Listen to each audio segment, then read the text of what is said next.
அடுத்த 3 மாசத்துக்கு இந்தியா முழுக்க பல மாநிலங்கள்ல கடுமையான வெப்ப அலை வீசும்னு இந்திய வானிலை ஆய்வு மையம் சமீபத்தில எச்சரிக்கை விடுத்திருக்கு.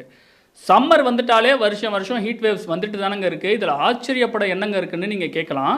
ஆனா இந்த முறை ஏப்ரல் டூ ஜூன் வரையிலான 3 மாசமும் பல நகரங்கள்ல நாம கற்பனையே செஞ்சு பார்க்க முடியாத அளவுக்கு அதிகபட்ச வெப்ப அலை வீசும். மக்கள் தயாராகிக்கோங்க அப்படிங்கிறது தான் இதனுடைய அர்த்தம்.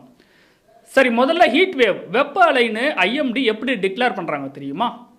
சமவெளி பகுதிகளில் 40 டிகிரி செல்சியஸுக்கு மேலே வெயில், இதுவே மலை பிரதேசங்களில் 30 டிகிரி செல்சியஸ் தாண்டிட்டாலே அது ஹீட் வேவ்.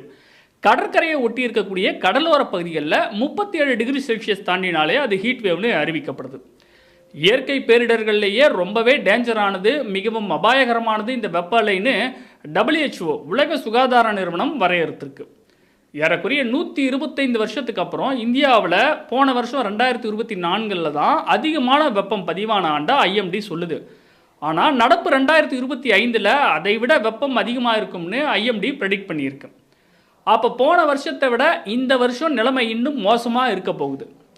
சம்மர் தொடங்குறதுக்கு முன்னே ஆல்ரெடி பிப்ரவரி மாதமே அதிகபட்ச வெப்பம் முன்கூட்டியே பதிவாகிடுச்சு. பிப்ரவரியில் வந்தது ட்ரெய்லர் தான், மெயின் பிக்சரை இனிமே தான் நம்ம பார்க்க போகிறோம் அப்படின்னு இதை நம்ம புரிஞ்சிக்கலாம். நாடு முழுக்க பல மாநிலங்களில் பல நகரங்களில் வழக்கமான அதிகபட்ச வெப்பத்தை விட இன்னும் அதிகமாக இருக்கும்.